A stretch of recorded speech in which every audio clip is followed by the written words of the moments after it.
Bueno, buenas noches a todos. Estamos en otro ciclo de Jueves de Retina. Hoy está esponsoreado por el Laboratorio Novartis, al que le agradecemos este ciclo. Y tenemos como invitados al doctor Patricio Schlotman, a Romina Figueroa, al doctor Marcelo Saz y al doctor Pablo Franco. Va a ayudarme en la coordinación la doctora Vivi Weissman, y podemos también tener un chat para hacer algunas preguntas. Desde ya les agradezco la presencia a todos y le doy lugar al doctor Patricio Schlotman. Patricio. Muchísimas gracias, Daniel. Bueno, la idea era discutir, hace poco tenemos presentado, aprobado y disponible el brolucizumab para tratar a los pacientes que querramos tratarlos con esta nueva molécula. Y se han organizado varias charlas, varias presentaciones, algunas hemos estado, otras las han hecho otros colegas, y han surgido un montón de preguntas, un montón de dudas o consultas que muchos colegas tienen. Entonces se nos ocurrió armar entre nosotros una especie de discusión, casi como una discusión de café entre amigos, para poder hacer un approach a discutir todos estos temas. Lo que vamos a organizar básicamente es, primero vamos a hacer con Pablo Franco una discusión, que podemos arrancar ahora, si querés Pablo lo va subiendo.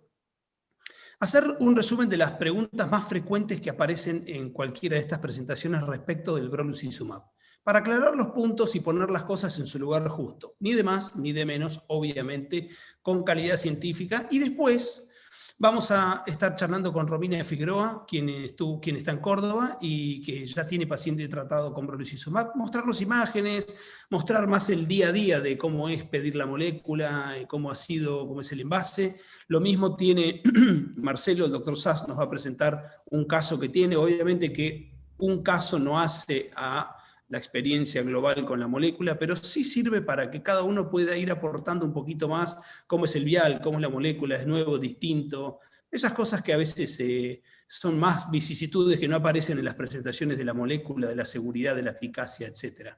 ¿Querés subir tu presentación, Pablo? No, quería ver, por ahí empezamos por lo esencial, ¿no? ¿Por qué necesitamos una medicación nueva? Me parece que podría ser una de las preguntas que surgen. Claro, esa es una de las preguntas número uno que han ido apareciendo. ¿Por qué necesito un nuevo antiangiogénico si ya tengo un montón de antiangiogénicos disponibles que puedo usar? Pero si tenés la tuya, no tengo acá. Ok, ahí voy. Digamos, ¿qué cosa puede solucionarme un antiangiogénico nuevo, ¿no? Digamos, ¿por qué necesitaría uno? Ahí estamos. Entonces vamos a hablar de brolucizumab, evidencia local en vida real, mitos y verdades. Y arrancamos con esta primera parte. Y la pregunta, tal como dijo Pablo, que surgió muchas veces en algunas de las charlas, donde el público es variado. Algunos están en capital, otros están en lugares más remotos, algunos son retinólogos con muchísima experiencia dedicados exclusivamente a la retina. En otros lugares son colegas que hacen oftalmología general con un interés en retina, porque así lo deben hacer por el lugar donde están y tienen que ser un poco de todo. Y a algunos les genera la pregunta de ¿por qué necesito un nuevo anti-VEGF? Y bueno, la respuesta a eso surge de las siguientes diapositivas. Si bien la aparición de los antiangiogénicos nos alejó de el perder visión, este gráfico es cantidad de visión en el eje vertical y tiempo en el eje horizontal. El horizonte pasado de los pacientes era perder visión en el tiempo irrecuperable por el tipo de patología que estamos hablando. Pero desde la introducción de los antiangiogénicos, cualquiera de ellos, podemos hablar de bevacizumab, podemos hablar de aflibercept o podemos hablar de ranibizumab, como pueden ver en varios de estos trials que están acá, produjeron por primera vez esto, que en promedio para un grupo de pacientes haya ganancias rápidas de visión y mantenidas en el tiempo. Entonces, la pregunta, si los antiangiogénicos cambiaron el paradigma de tratamiento, definitivamente. Y no tiene ningún otro tratamiento competitivo. Acá no sirve el láser, no sirve la cirugía, no sirven los corticoides. El único tratamiento para la degeneración macular húmeda es la utilización de antiangiogénicos. Pero entonces, ¿ya está? ¿Estamos perfectos? Y la realidad es que no. Este gráfico es increíble, es muy bueno. Es de un estudio que se llama AURA, o AURA, como le quieran pronunciar. Y básicamente muestra dos líneas punteadas en tiempo en el eje horizontal y ganancia de visuales en el eje vertical. y muestra que los pacientes tratados con ranibizumab todos los meses, estas ganancias visuales tuvieron de 8 o 9 letras en el primer año, 360 días. Si los tratabas PRN, con un poquito menos de inyecciones, ganaban un poquito menos. Y todos estos países que ustedes ven acá, que son países que realmente tienen sistemas, y les cito acá el Reino Unido, que es la línea azul más alta, tiene un sistema de salud público, gratuito, disponible para todos los pacientes. Hizo en 2 años 9 inyecciones, contra 12 del PRN y menor visión, y con una tendencia hacia la caída. Y los demás países están acá en la lista. Italia abajo de todo, puede ser que hayan tenido mejor visión de comienzo y por eso no ganaron tanto.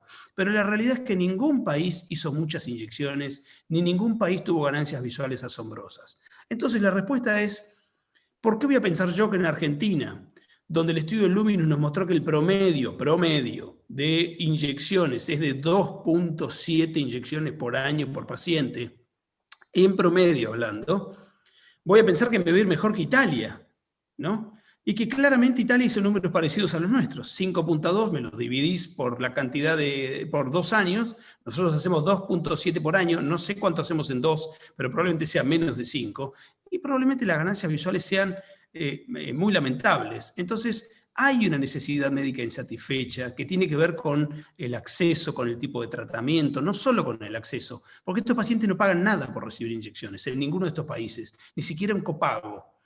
Muchas veces incluso les dan un taxi para que vayan hasta el hospital. Entonces, yo por ahí le puedo decir a Marcelo, y Marcelo me dice, Saba, mis pacientes tienen 9 inyecciones, Romina tiene pacientes con 9 inyecciones por año, pero son clústeres de tratamiento. Puede haber varios colegas que nos están escuchando ahora y dicen, sí, no, en mi centro no tengo ninguna dificultad porque hago un montón de inyecciones, pero no es la realidad global de la Argentina.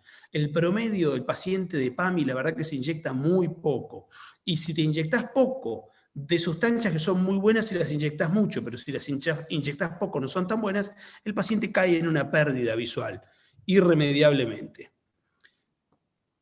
¿Qué nos muestra un estudio hecho en Francia? Que la mitad de los pacientes a los 3 años y medio dejan de ir a la consulta. Y si nosotros hiciéramos un trabajo mirando esto, veríamos algo muy parecido.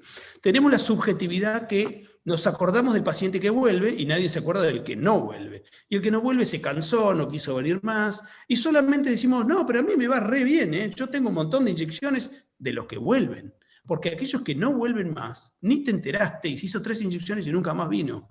Entonces, tal vez puede haber una subjetividad desde el punto de vista de qué bien que me va, yo no necesito ningún antiangiogénico nuevo porque estoy en perfectas condiciones. Patricio, perdón, y viste que una de las primeras causas es la cantidad de visitas, ¿eh? La periodicidad de las visitas. Claro. Digamos, hay que apuntar un poco a eso, ¿no? A disminuir esta carga que es sobre el paciente. Sí, y esto aplica para cualquier tratamiento, ¿eh? Sí, ni hablar. Si la vacuna del coronavirus fuera una vacuna de inyección mensual, te aseguro que cuando estemos todos muertos de miedo nos la ponemos todos los meses. Dentro de 6 meses no se la pone nadie. Levante la mano ahora ahí en su casa, ¿quién tomó los últimos 7 días de Optamox que le hayan dado? Al 4.º día no te duele más la garganta y no tomas más, punto. Es así. Entonces no se puede cumplir con los tratamientos de largo plazo. Si además, no, y los tratamientos de glaucoma, que te regalan la gota y la gente no se la pone tampoco. Exacto. O sea que la compliance, la adherencia al tratamiento es un problema y muchos pacientes se dejan de tratar. Entonces, con esto cierro esta pregunta. En la vida real, realmente los números de inyecciones, estos 2 estudios son de Australia. En Australia los colegas ganan mucho dinero por hacer inyecciones y llegan a ser 8, con bajas ganancias visuales. En otros lugares el promedio dio más bajo. Estos números de arriba es las ganancias visuales y acá el chiquitito abajo de la jeringa el número de inyecciones. Si Australia hace 8, nosotros no podemos ni soñar que como país estemos haciendo 8. De ninguna manera. Entonces la realidad nos muestra que no hacemos tantas inyecciones y que puede haber colegas que manejan muy bien a sus pacientes, tienen sistemas computarizados para llamarlos, mantenerlos activos, les llega un mensaje, pero no es la realidad global de Argentina. ¿Tiene mayor eficacia la molécula? Si vos la querés mirar la eficacia desde ganar visión, la eficacia es la misma. El aflibercept está en gris y en azul tenés el brolucizumab. Pero la eficacia tiene que ver más con la lesión. Acá es azar estadístico. Esto lo sé de vuelta y te da uno arriba, uno abajo, juntos. Las diferencias no son estadísticamente significativas. Tiene tiene que ver con el tipo de la lesión. Si tiene una lesión con mucho daño, realmente por más que tengamos una molécula A, B, C o D de distintas calidades o precios, la respuesta va a ser relativamente parecida.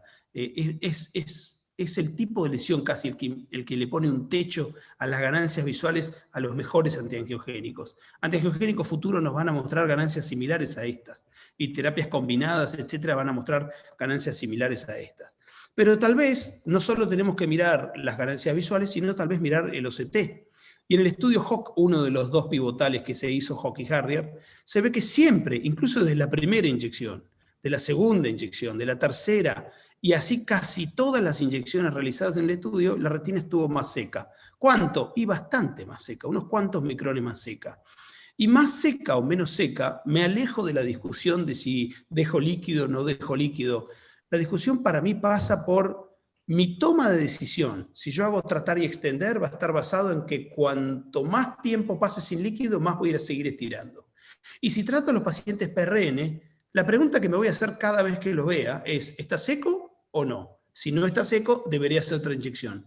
Si más veces va a estar seco, y probablemente haga menos inyecciones, y el paciente se esté mejor manteniendo la misma visión con menos inyecciones. Entonces, definitivamente que la ganancia, este es el otro estudio, el Harrier, definitivamente que la ganancia visual es la misma, pero con un secado de la retina muy importante desde la primera inyección. No es algo que vos tenés que trabajar y a la octava inyección lográs secar más la retina. En la primera inyección, en los dos estudios, hay una diferencia significativa que se mantiene por los 2 años del estudio. Entonces, separemos las cosas. Eficacia desde el punto de vista de la huella visual, la misma. Eficacia desde el punto de vista del secado, que es el que me va a permitir estirar más y hacer menos inyecciones, mucho mejor secado. Este serrucho típico se ve por la sincronización de las inyecciones, ya que estos pacientes fueron tratados con inyecciones cada 8 semanas, y acá había una distribución diferente, algunos cada 8 y otros cada 12 semanas. Y lo que podemos ver es que en cualquier punto, inmediatamente después de la fase de carga, semana 16, en la semana 48, que es al año, o en la 96, que es a los 2 años, la proporción de pacientes que tienen líquido es más alta para el aflibercept y es más baja para el brolucizumab. Entonces, apenas termino la dosis de carga, voy, los miro a todos los pacientes, 1 de cada 2 con aflibercept todavía tiene líquido, pero con brolucizumab es 1 de cada 3. O sea que hay 2 secos y 1 que todavía tiene líquido. Y sobre el final, 1 de cada 3 de aflibercept van a estar con fluido, pero solamente 1 de cada 4. O sea que hay 3 secos y 1 con fluido con brolucizumab. Y eso en 4 pacientes no es una diferencia, pero en 400 pacientes sí es una enorme diferencia. Y no les digo en 4.000 pacientes si es una diferencia o no. Diferencia para el sistema, diferencia para las familias que acompañan a los pacientes, etc. Entonces, desde el punto de vista del secado es innegable la ventaja que tiene una molécula por sobre la otra. Y ahora viene el punto que es más allá de la eficacia. ¿Y con la seguridad qué pasa? Bueno, la seguridad no es ni mejor ni peor, ni es buena ni es mala. La seguridad es la que tiene, es una característica de la droga. Lo que no puede haber es un mensaje confuso, que la eficacia está oculta. No, la seguridad va de la mano de la eficacia a la hora de la interpretación, pero la seguridad es la que tiene y la que se reportó en el estudio clínico. Y les vamos a mostrar rápidamente qué es lo que se vio. En el ensayo clínico se trataron estos pacientes. Vemos que acá tenemos 730 pacientes tratados con brolucizumab 6 miligramos, la droga aprobada y disponible, y 729, uno menos, con aflibercept. ¿Cuántos pacientes tuvieron inflamación intraocular? El 1% de estos y el 4% de estos. Bueno, 4 veces más. Bueno, 4 y 1 de inflamación ocular, que tiene un rango muy, muy variado respecto de cuánta inflamación y cuánto afecta a la visión o al resto del ojo de esto. Y vamos a verlo un poquito más en detalle. Si yo miro el estudio que tuvo más o menos 1.100 pacientes, 1.088 para ser más precisos, tengo 50 pacientes de brolucizumab que presentaron algo de inflamación. Entonces tengo un universo de 50 pacientes, que son el 4%. Este redondeo a 4 lo hizo la FDA. Acordémonos que en el aflibercept dio 1. Pero acá presentó unas características particulares. Algunos pacientes, además de inflamación, o sea, células en cama anterior o células vítreas, pocas o muchas, tenían además un poquito de vasculitis retinal. Pablo nos va a contar un poco qué quiere decir que es una vasculitis retinal, cómo se ve, etc. Y algunos más, esto era el 3%, El 2%, además de tener una vasculitis, tenían una oclusión vascular. ¿Dónde? Porque si tengo una oclusión vascular cerca de la fobia, va a afectar severamente la visión. Pero si está a 300 kilómetros del Ecuador, probablemente no. Entonces, es variada la distribución de estos pacientes. Ahora, ¿qué es lo que me preocupa? Es la sumatoria de un evento adverso más una caída en la visión. Y esto se dio en el 1% de los pacientes. Tuvieron la combinación de algún evento inflamatorio, en cualquier combinación de las que ven ahí, con una caída de 15 letras o más, que es algo significativo. Es perder 3 líneas de visión, el paciente sí o sí lo nota y afecta su visión significativamente. Eso se vio en el 1% de los pacientes. Todavía estamos aprendiendo, esto se vio y los pacientes se seguían inyectando, seguían el protocolo y no había mucho conocimiento. Ahora vamos a discutir un poquito más cómo manejamos estos casos, pero no es una pérdida que hayan tenido enorme de visión. ¿Qué pasó con estos 50 pacientes? 23 siguieron ganando letras. De hecho, 23 de los pacientes ganaron 5 letras o más. 12 de los pacientes se mantuvieron dentro del rango, más o menos 4 letras. Y solo 14 pacientes perdieron visión. Pero lo importante es compararnos con el grupo comparador, y este para mí es una de las diapositivas más importantes. ¿Cuántos pacientes perdieron 15 letras o más, que es algo significativo? La misma proporción para aflibercept y brolucizumab. ¿Y cuántos pacientes perdieron mucha visión? 30 letras es un piñón a la vista, es perder visión. Es la misma cantidad para el aflibercept que el brolucizumab, estadísticamente 2.6 y 3% es lo mismo. O sea que siempre tenemos, aún los que dicen, yo los trato con aflibercept y jamás tuve un problema. Bueno, en 1000 pacientes, 3% de los pacientes tuvieron una pérdida severa de la visión. Es por la enfermedad, por falta de eficacia. Hay un montón de explicaciones que podemos dar que tendríamos que ver caso por caso y revisarlos para ver cuál fue. Pero la proporción es esta. ¿Y cuántos pacientes perdieron visión con esto que produjo algo de inflamación? 2.6 contra 3 es lo mismo esto. O sea que las pérdidas severas visuales son iguales en los dos grupos. Creo que con el tiempo aprenderemos a mirar un poquito mejor a los pacientes, detectar cualquier cambio inflamatorio tempranamente, y cuando detectemos un cambio inflamatorio sabemos cómo tratarlo, cómo manejarlo, y vamos a mejorar muchísimo los números que acabamos de ver, que surgen de un ensayo clínico en la que se inyectó y se inyectó. Y sin más pérdida de tiempo, lo dejo al doctor Franco, que nos va a hacer el resto de la presentación, y obviamente comparto un cachito. ahí abajo. Dale. Espérame que estoy viejo, no es tan fácil. Ahí está. Ahí está. There you go. Buenísimo. Sí, Excelente, una de las Patricio. preguntas que también surgen a propósito de este tema, que me han preguntado muchos colegas, es, bueno, ¿cómo diferencio una uveitis estéril de una uveitis infecciosa en un paciente que recibió un antiangiogénico? Va a pasar que algún paciente los llame y le digo, ¿puedo ir? Hace 3 días me inyecté. Cuando alguien te llama así, te asustás y lo ves. Bueno, vamos a comparar un poco qué es lo que se sabe de este tema en una revisión que se hizo, sistemática de la literatura. Estos son los porcentajes de uveitis estériles de las distintas drogas. Ninguna medicación de estas, ningún anti-VEGF está libre de producir una inflamación estéril en el ojo que es tratado, ¿no? Y fíjense que la uveitis infecciosa, pongo un solo número, porque en realidad no está relacionada con la medicación. La infecciosa no está relacionada con el procedimiento. No importa qué medicación estén usando, la uveitis infecciosa sigue siendo el 0,02 al 0,14, que es un estudio bastante discutible, pero anda en esto más o menos. Una en 3.000, una en 4.000, una en 2.000, depende de la serie que quieran usar. Lo interesante es que todas estas, cualquier medicación de estas puede producir una inflamación en el ojo. Pero hay diferencias entre cómo se presenta una endoftalmitis estéril de una infecciosa, y acá recopilaron datos que son muy interesantes. Fíjense el tiempo en el que aparece. En el caso de las no infecciosas o estériles, es más pronto, porque es una reacción que está produciendo probablemente la medicación, y eso pasa el primer día, el segundo día. El promedio es 2.6 días versus 4 o 5 días que tarda un poco más la endoftalmitis infecciosa. ¿Con qué agudeza visual se presentan? Fíjense que las agudezas visuales son muy malas en las infecciosas. El 86% ve 20/400 o menos después de la inyección. En cambio, los pacientes con la estéril no ven tanta disminución de su agudeza visual. 20/150 es un número bastante frecuente.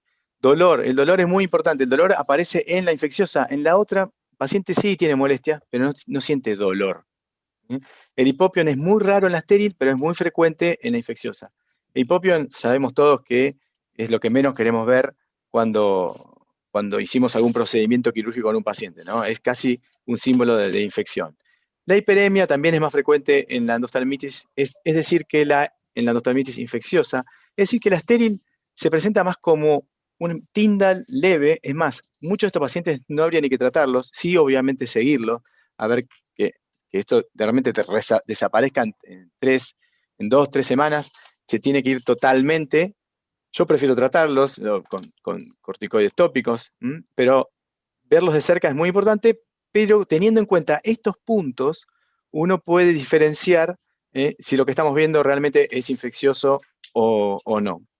Con respecto a las uveitis que producen vasculitis, son, como decía Patricio, no es algo que aparezca de entrada tan rápidamente, sino que va dando signos el ojo de que puede estar inflamado. Y yo lo que les podría decir que lo que cambió un poco mi práctica es que normalmente uno vio las primeras 3 inyecciones, una veces ni mira al paciente, lo mira muy por afuera. Bueno, eso no conviene, conviene mirar en la lámpara hendidura al paciente y ver que realmente no tenga ninguna de estas células, nada de nada, esa vez que viene, una vez por mes cuando viene a hacerse la inyección, descartar eso. Si no hay nada, uno puede seguir adelante con cualquiera de las medicaciones sabiendo que no hay ningún tipo de reacción de hipersensibilidad a la droga que estoy inyectando. Y la última pregunta, y después podemos seguir Espera, Pablo, espera que te metemos algunas Sí, preguntas acá. Te metemos algunas dale. preguntas acá. Entonces vos me estás diciendo que esto no es algo súbito como un infarto. Yo venía bárbaro, lo venía No, inyectando a este paciente y de golpe el paciente me hizo una vasculitis oclusiva con 4 células en cámara anterior y perdió 60 líneas de agudeza visual. Ese paciente venía sumando puntos para la lotería hace varias consultas, ¿o no? exacto. Sí, hay que insistir para que aparezca, digamos, sería el concepto, para que haga la vasculitis oclusiva en realidad. Hay una predisposición, hay un paciente digamos, que tiene una hipersensibilidad, pero yo puedo detectarlo antes de seguir y decir, esta medicación la voy a cambiar porque me está produciendo inflamación en un paciente, ¿no? Sí. No es un evento totalmente aislado y de golpe, así como a Y veces por se eso se plantea. vio, y se vio en la evidencia vida real hecha en Estados Unidos con muchos pacientes, que la mayoría eran mujeres, lo que se podría relacionar a algún fenómeno autoinmune basal oculto o manifiesto, y también se podría relacionar a pacientes que ya habían tenido inflamación en inyecciones previas con otras drogas. O sea que esos son los pacientes que no son candidatos No, para ser tratados. Probablemente si repitiéramos el estudio, teniendo mucha conciencia de que uno mira en la lámpara hendidura del paciente y donde ve 2 células deja de usar esa molécula, las incidencias de complicaciones graves hubieran sido y serán en el futuro, si así nos manejamos, mucho menores que las que veníamos reportando y discutiendo hasta ahora. totalmente. Hago ¿Alguno más una que hacer una? pregunta. Sí, por eso. Ustedes, por ejemplo, tratando con el BISIC, ¿sugieren algún cambio en la conducta de controles o la misma conducta de las otras? Nosotros hacemos ahora de rutina lámpara hendidura justo antes de la inyección. Yo quiero ver antes de hacerle la inyección que no tenga ninguna célula, ni ningún tipo de reacción o algo que vea que me diga, puede tener una uveitis. No, no, no. Eso cambié un poco. Yo no le hacía ese control a los pacientes antes, normalmente. Vos los mirabas a todos igual. Yo no he cambiado ninguna conducta, Dani. Yo Está básicamente bien. hago lo Por mismo, me lo eso. controlo exactamente igual, hago un control a las 24 horas, le advierto al paciente, pero no hago ninguna conducta médica de examen diferente a cualquier otro antiangiogénico. Es exactamente igual. Sí, Marce, el tema es decir, bueno, ¿cómo se adapta esto a una clínica de alto volumen que no tienes tanto Así, tiempo? Entonces dice, bueno, le digo, miralos en la lámpara de antes de inyectar, miralo en inyectarlos, la lámpara. Se tomó la visión, si se lo seté, decís, miralo un segundo. Si le ves 2 células, ese es un paciente que le vas a dar el seguramente martillazo final, exactamente. seguramente ese paciente no va a ser seleccionado, claramente que sí. Ahí sí, en gran Exacto. volumen sí. Depende del volumen de que uno está trabajando, claramente que sí. Ahí coincidimos. Bueno, y si seguimos con otra pregunta. Dale, Pablo. Entendiendo el rol de los costos, ¿no?, de esta patología, que es una patología crónica, es una patología que demanda mucho del sistema de salud, ¿cuál sería el beneficio de incorporar BICIC en el tratamiento de la degeneración macular? Decían, bueno, ¿qué me agrega esto a la carga que tiene el paciente? Y para contestar esto les vamos a mostrar un trabajo que hicimos, un trabajo retrospectivo que hicimos en la clínica, en OMI, en nuestra clínica y en la clínica del doctor Charles, en la que hicimos un estudio retrospectivo para ver no solo los costos, sino en realidad cuántas inyecciones hacíamos, cuántas visitas hacían los pacientes, cuántas OCT, para tener un cálculo. Después uno puede multiplicar por lo que le cuesta la medicación a cada uno, pero lo interesante es saber en cada ítem, cuántas veces tengo que hacer los distintos procedimientos. Entonces, para eso seleccionamos pacientes que se habían iniciado el tratamiento entre el 2015 y el 2017 y que por lo menos tenían 24 meses de seguimiento, para decir, bueno, por lo menos tengo los datos por 2 años de estos pacientes. Encontramos 150 pacientes y lo que vimos que a 24 meses los pacientes en promedio habían hecho 18 consultas. Esto, imagínense que nosotros intentamos siempre hacer un treat and extend y lo que pudimos hacer es 18 consultas y recibieron en un promedio 11 inyecciones. Lo interesante de los costos de esto que vimos es que el fármaco en el primero y en el segundo año ocupa más del 90% del costo. Es decir, cada vez que el paciente se inyecta, se le agrega el 90%, el 95% del costo de esa visita fue el fármaco. Fíjense que la consulta es solo el 1%, la OCT es el 2%, el procedimiento de inyección un 2%. Es decir, que el fármaco tiene un impacto sustancial, muy importante en el costo del tratamiento. Y más allá de que si la medicación es más económica, además está lo importante que es reducir la cantidad de veces que va a venir el paciente. Entonces yo creo que BICIC lo que viene a solucionar un poco de lo que hablaba Patricio al principio. ¿Cuántas visitas tienen que hacer? ¿Por qué dejan de tratarse los pacientes? Y porque tienen que venir muy seguido. Bueno, si puedo hacer que vengan menos seguido. Y encima, que el sistema de salud se ahorre un costo importante, porque esta medicación está saliendo con un costo que es casi la mitad de las que están ahora disponibles, para tratamiento, entonces sí va a tener un impacto muy positivo en el tratamiento de los pacientes y en el sistema de salud. Dejo de compartir así. Excelente, Perfecto, Pablo. Muchas gracias. Yo creo que ahí Pablo toma un punto central, esto que los americanos llaman el burden. O sea, queremos eficacia, queremos seguridad y queremos bajar la carga. Porque bajando la carga gano compliance, gano adherencia. Exacto. Y ahí están las 4 palabras claves de lo que es el terapia antiangiogénico. ¿Entendido? Y creo que ahí fundamentalmente el BICIC viene a ocupar un rol central en inyectar menos para lograr más compliance contra una droga altamente potente y altamente eficaz, como mostró Patricio, en la cual con la primera dosis, ahora vamos a los casos de vida real, uno logra secar la retina. Y ahí creo que esas son las keywords un poco para llevarse los mensajes a casa, para la audiencia. Totalmente.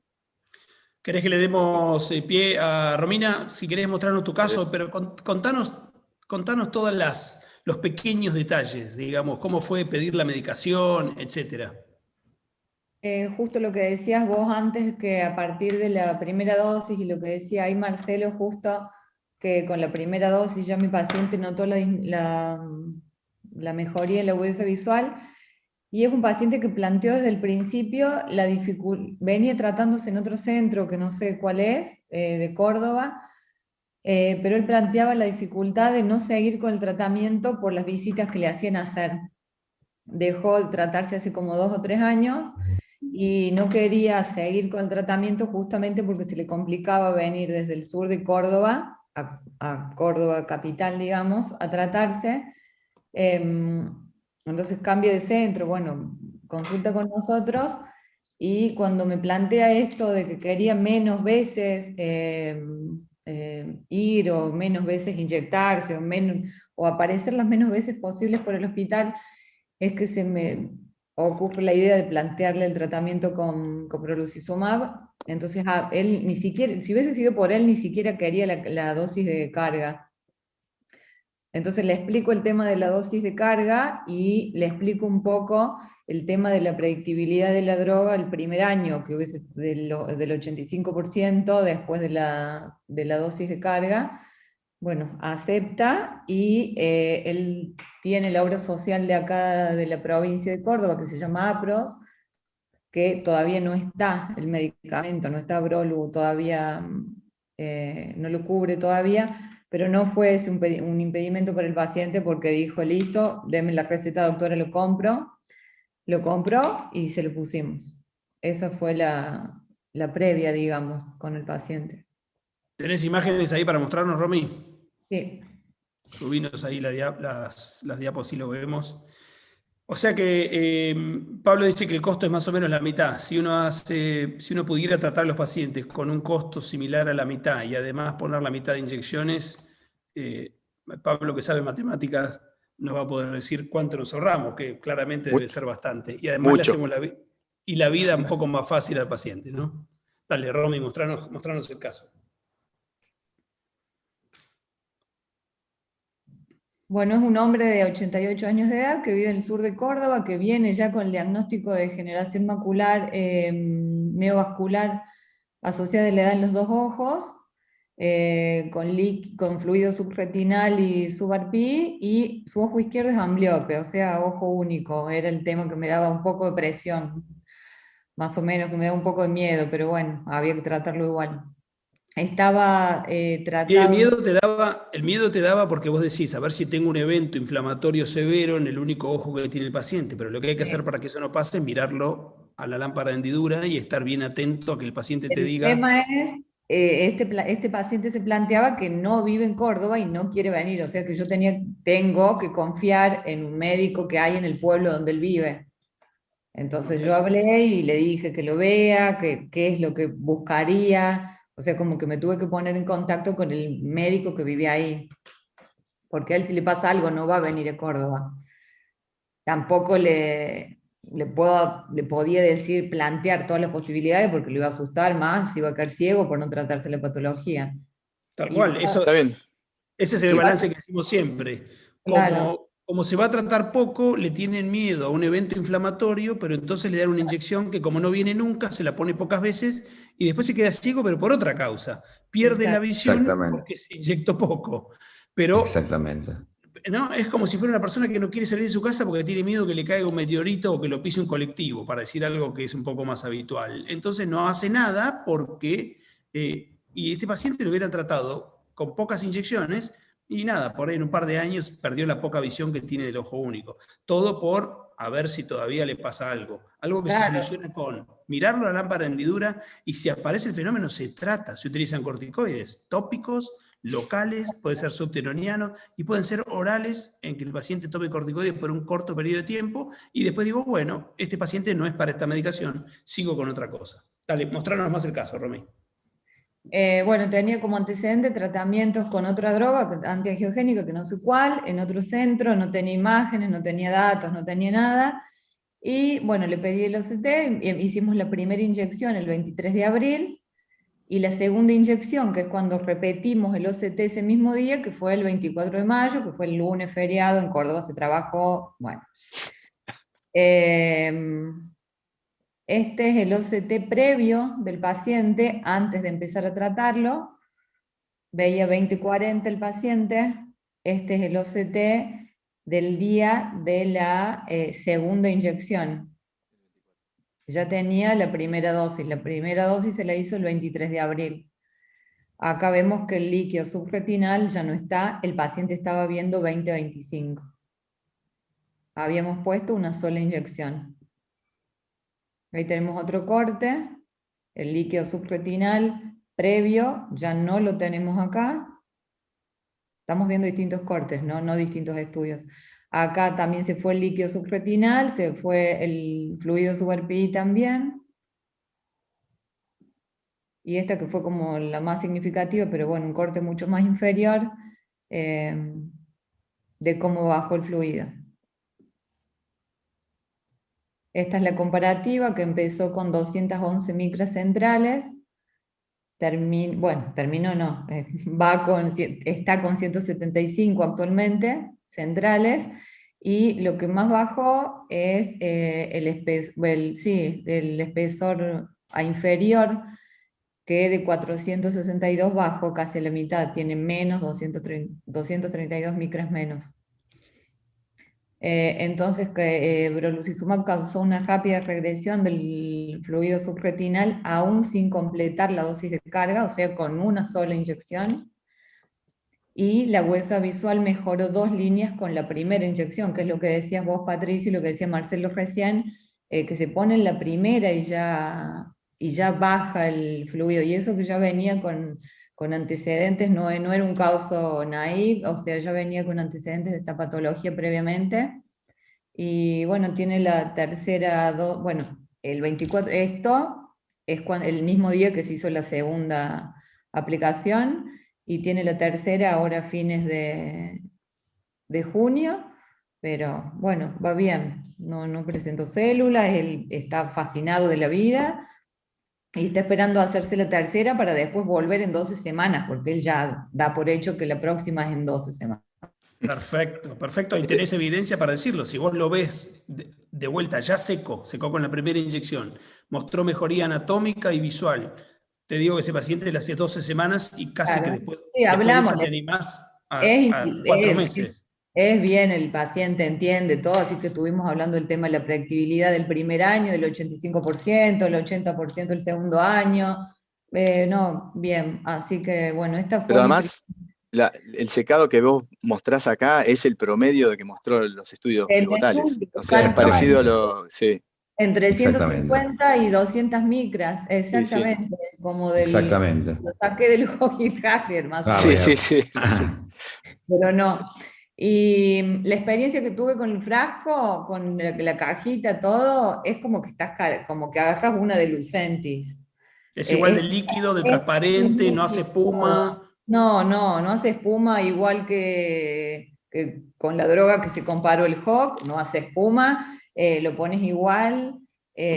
Hasta me pareció que trae más de lo que trae Lucentis. Te da pena.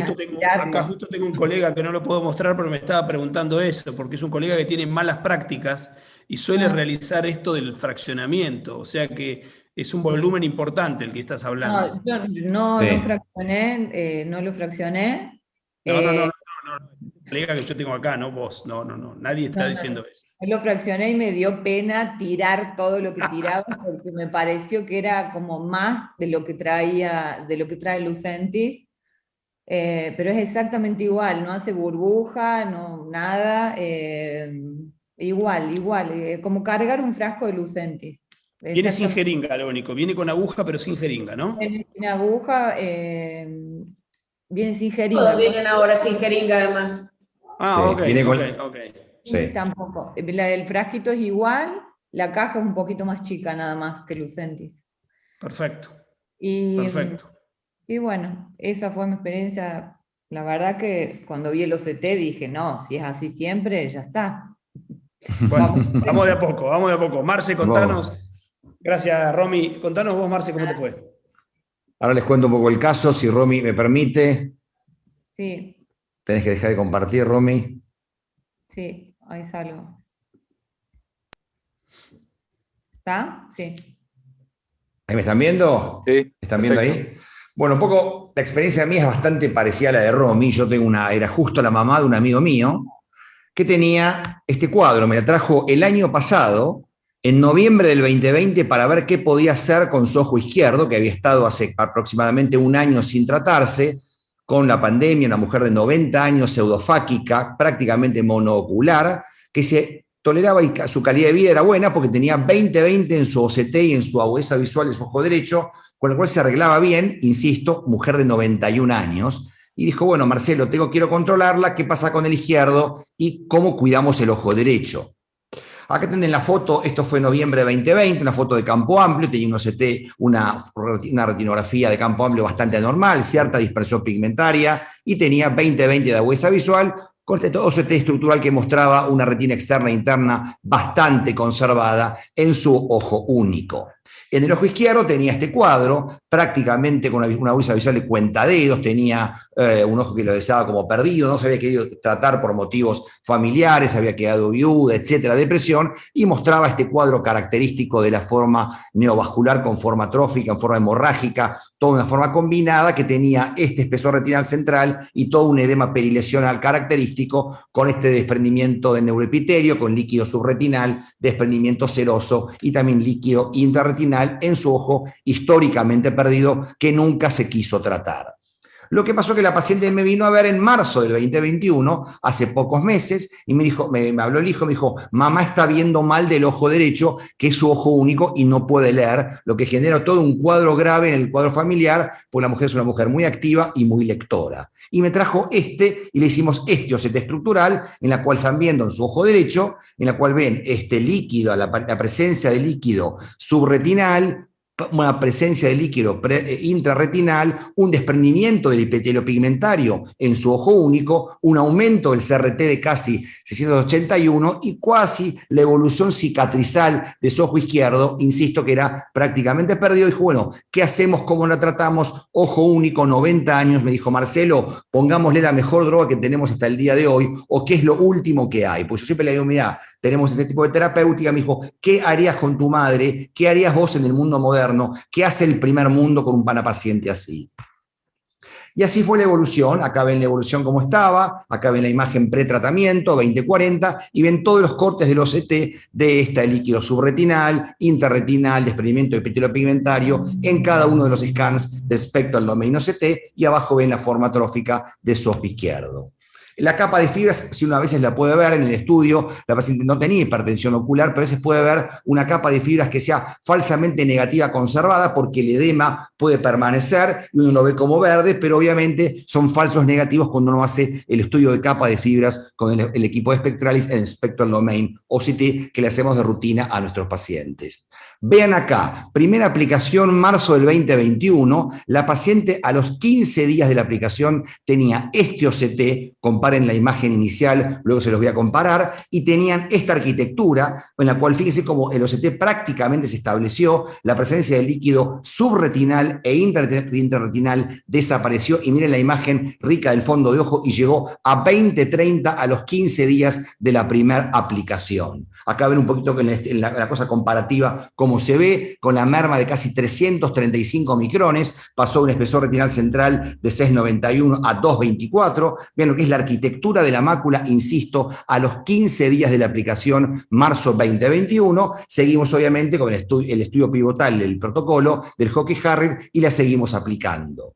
Esto es la evolución del ojo izquierdo, en la cual obviamente fue la etapa cicatrizal, que era el ojo perdido, y siguió en cuenta Dios, se lo traigo a manera de lo que es la evolución natural de la enfermedad hacia la fibrosis. Segunda dosis, marzo 2021, protocolo, vean lo que es también el espesor retinal central, mantenía 20-30 de visión, insisto, ojo único, contenta, vemos el estudio comparativo de marzo al mes de abril, cómo el espesor retinal central se mantiene prácticamente igual, con una pequeña, obviamente pequeño desprendimiento de epitelio pigmentario residual, que es normal, pero la agudeza visual estaba totalmente conservada con la paciente contenta. Y la tercera aplicación, con el último OCT que tenemos acá, vemos mantiene hecha en mayo, hace pocos días, en nuestro centro, cómo recupera, ven el OCT absolutamente seco. Yo les pregunto a ustedes, si ustedes ven la cosa comparativa, ahora cuando les muestre el pretratamiento con el posttratamiento a la tercera aplicación, me va a decir, esta paciente nunca tuvo o tuvo poca degeneración macular, dada la espectacularidad del resultado, insisto, con la tercera aplicación. Y acá vemos una cosa comparativa. En marzo 2021 tenía 20-40, obviamente tenía este OCT que les acabo de mostrar previamente, vean lo que es la desorganización del Spectral Domain OCT, líquido subretinal, líquido intrarretinal, desprendimiento del epitelio pigmentario, lo que es la arquitectura, y que luego la tercera, con la aplicación de dosis de carga, la paciente recupera este OCT con 20-30 de visión, mayo 2021, obviamente paciente contenta, hijo agradecido, ojo único, y obviamente haremos el protocolo de seguimiento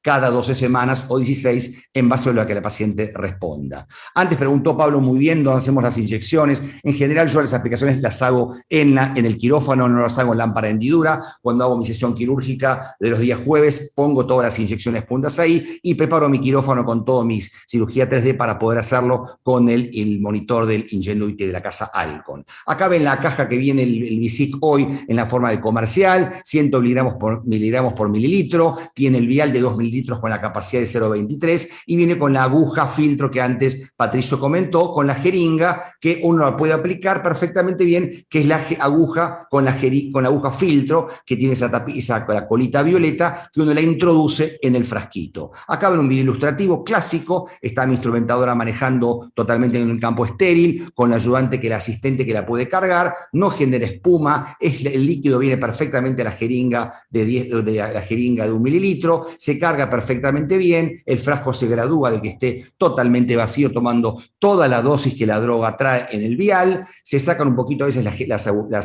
las burbujitas de aire con la verdadera manualidad de la instrumentadora para poder lograr, y una vez que uno tiene perfectamente cargado la jeringa, uno ahí sí hace el cambio de la aguja a una aguja 27 o 30G, que es lo que cada uno puede utilizar. Yo uso en general la aguja 27 o 30G, depende del caso, y tengo ya la jeringa perfectamente precargada en mi mesa, le pongo la aguja y ahí preparo el bléfaro, el trocar de vitrectomía para poder marcar, la iodopovidona perfectamente preparado, y tengo la mesa perfectamente para hacer el procedimiento en forma habitual, ya sea una aplicación o la cantidad de pacientes que tenga. Obviamente siempre lo hago esto mirando el monitor 3D, a mí me encanta operar con 3D porque tengo una visualización y tengo más imagen, tengo confort y estoy ultra acostumbrado a trabajar ya sin microscopio analógico. Hago la aplicación característica, preparo un campo quirúrgico, blefarostato, iodopovidona, evitando la complicación, y obviamente el procedimiento ahí llego a término con un buen resultado. Les traigo en consecuencia acá el primer caso que traté de vida real, insisto, una paciente que vino monoocular, 90 años de edad, ojo único, madre de un amigo mío que me dijo: Marcelo, utilicemos la mejor medicación, bajemos obviamente la carga, qué medicaciones hay, y obviamente le ofrecí Visic y el resultado fue muy, pero muy satisfactorio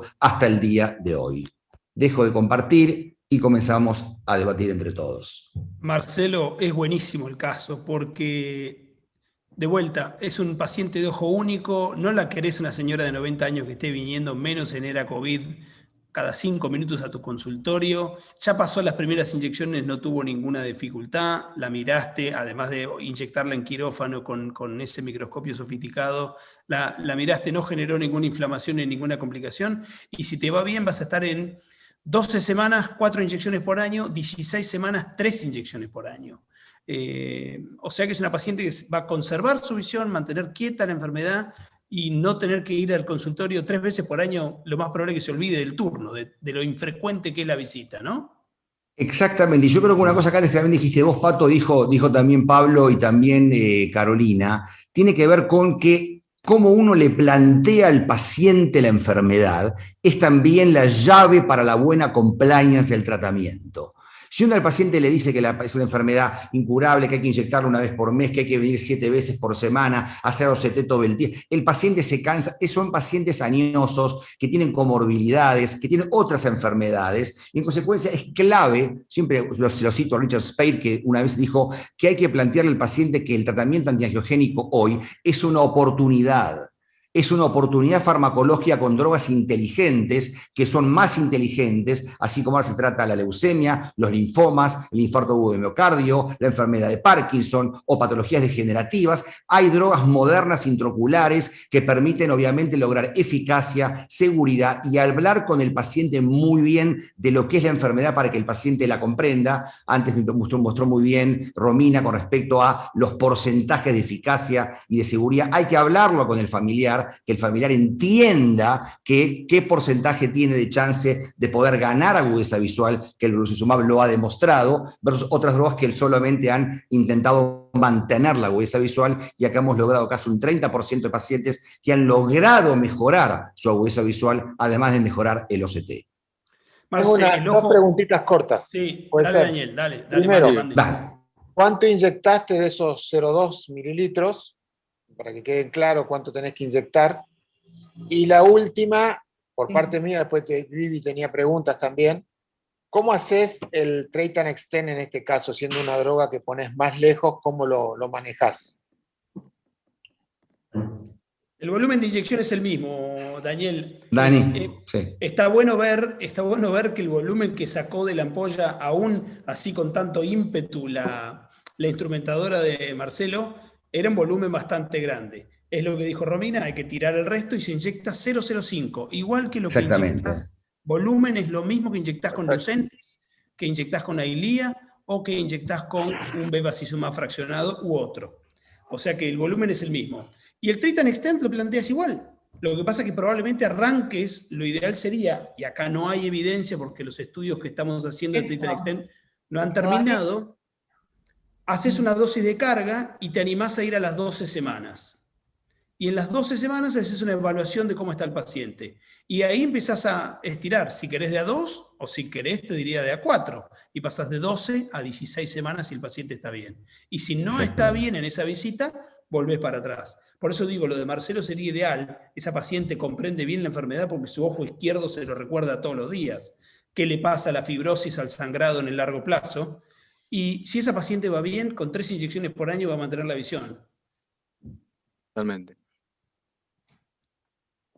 Bien, Y en además, realidad, Vivi, dale, por favor, Vivi, dale. no, en realidad lo que yo quería preguntar es esto, o sea, ustedes, la idea es 3 dosis de carga y el siguiente control ya lo plantean a las 12 semanas. Sí, el estudio en realidad lo que hizo fue ver a los pacientes antes para hacer un control de que algún paciente vos lo quieras bajar para tratar más seguido.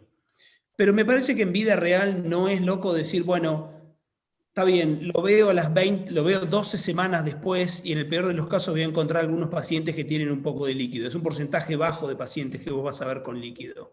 Y a partir de ahí empezás a decir, ¿lo bajo a 8 o lo subo a 16? Cosa que el estudio no hizo. Si el estudio hubiera hecho eso, hubiera tenido mucho mejores resultados en el sentido de cuántos pacientes se inyectaban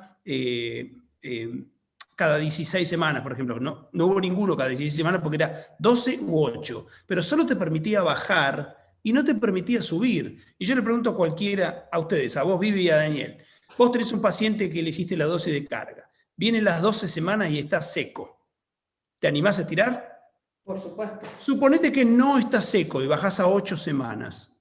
Y ahí vuelve a las 8 semanas y ahí de vuelta está seco. ¿No lo volvés a estirar? Y lo volvés a estirar. Eso es algo que el estudio no hizo. Por eso dio 50 y poquito de pacientes en 12 semanas. Este es el único estudio que hizo dosis de carga y mandó a todos a estirar. Y el que no alcanzaba lo acortó. La mayoría de los otros estudios que conocemos van estirando de a poco, que es un modo más seguro de hacer las cosas. De todos modos, hay enfermos y enfermos. O sea, el caso que presentó Romina, llevaba 2 años sin inyecciones y tenía líquido, pero tenía una retina sumamente respetable para 2 años sin inyecciones. Hay otros pacientes que deduzco yo que eran 2 años, porque el señor... Bueno, o 1 año, lo que sea. O sea, hay pacientes que tiran mucho más tiempo.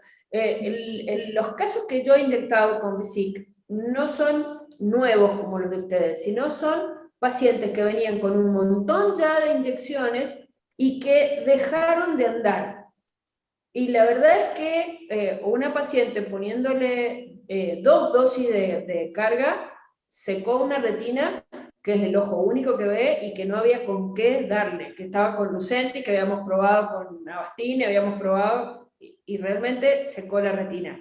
Con la segunda. Y en otro caso, claro, pero venía con inyecciones y con 2 inyecciones secó la retina. Y el otro caso también fue una paciente que no le autorizaban nunca el Lucentis y pudo comprar el VISIC porque era más accesible y la verdad es que fue un cambio importante. Con una. Muy bien eso. La verdad que a mí nunca me gusta, los casos son interesantes porque muestran en realidad algo que queremos mostrar gráficamente, que a veces los gráficos de los estudios son más aburridos. Nunca una golondrina hace verano, eso es así, pero son casos que son frecuentes de cómo responden. Ahora, la pregunta es, ¿cómo nos va a ir en nuestra vida real, que por ahora, como ven, es muy poco, un paciente, otro, 2, 3, 4 pacientes por ahí, y debemos tener, no sé, un pequeño grupo de pacientes tratados en Argentina en forma fuera de los ensayos clínicos? La pregunta es, ¿cómo nos va a ir en nuestra vida real? Si miramos los resultados de vida real respecto de la inflamación ocular o complicaciones que afecten la visión, el número que dio es 10 en 10.000 pacientes. 10 pacientes o 15 pacientes con una complicación inflamatoria que afecta la visión, cada 10.000 pacientes tratados. Y uno puede mirar acá el vaso lleno o el vaso vacío. El vaso vacío sería 15 pacientes cada 10.000 a los cuales yo, con una medicación, les hice perder visión. El vaso medio lleno toma el ejemplo desde el otro lado, decir, bueno, pero 9.985 pacientes se trataron con menos inyecciones, pudieron mantener la visión con las 2.7 que nos da PAMI en promedio, y con eso logro que el paciente esté mejor. Cada uno mirará el approach que tiene. Yo a veces hablar con uno y me dice, pero me preocupa mucho a ver si todavía tengo uno de esos casos inflamatorios con vasculitis, oclusión, pérdida de visión. Bueno, la seguridad de las drogas hay que conocerlas. Uno, como en la vida, uno toma decisiones valorando los riesgos y beneficios.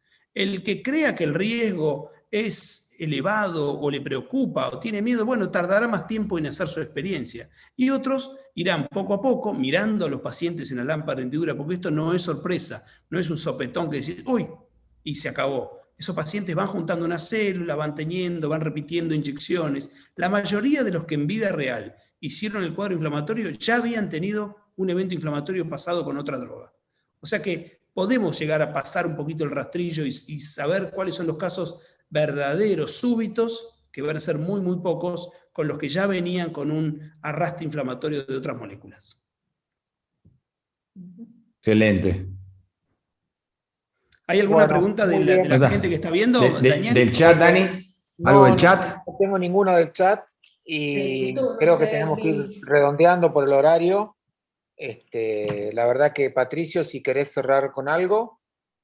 Oh, el comentario final era ese, digamos, mirar las cosas del vaso vacío o vaso lleno, desde el riesgo de la seguridad o desde la eficacia, como quieras mirarlo.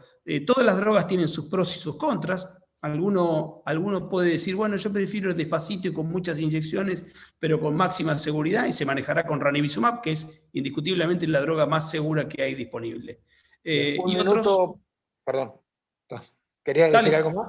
No, era eso solo, eso solo. Marcelo, un minuto tenés para cerrar, después para Pablo. No, y yo creo que también, tomando lo que dice Patricio, y también me parece Pablo, estamos frente a una molécula nueva, moderna, que ha demostrado en un estudio clínico pivotal a 24 meses tener un intervalo interdosis de hasta 12 semanas o hasta 16 semanas, logrando hasta en un 30% de los pacientes contra la droga patrón comparada, ganar agudezas visuales, bajando la carga y el burden, y acá estamos viendo pequeñas mostraciones del caso de Romina, o el caso que les mostré yo, o el caso que puede mostrar otro colega, o el caso que comentó Vivi, un paciente que tomó de rescate, en la cual la droga secó el OCT y mejoró la agudeza visual. Cualquier droga que uno aplica en la cavidad vitrea tiene que ser evaluada, examinada con el paciente, y tener, como dice Pato antes, si yo pude evaluar, lograr mejorar la agudeza visual de 9.985 pacientes y en 15 tuve complicaciones, pero gané el partido 100-0. Esto es una cosa clave en lo que es medicina estadística o en epidemiología médica, motivo por el cual creo que eso tenemos que tenerlo y hablarlo con el paciente, que estamos frente a un nuevo paradigma farmacológico de una droga muy eficaz, muy moderna y de última generación. Pablito, menos de un minuto. No, totalmente, que siempre tener más drogas para usar es mejor. Es decir, Claro. Digamos, a nosotros nos beneficia tener un arma más. Y también me preguntaban por el chat, no hace falta inyectar con monitor 3D como hizo el doctor, se puede inyectar.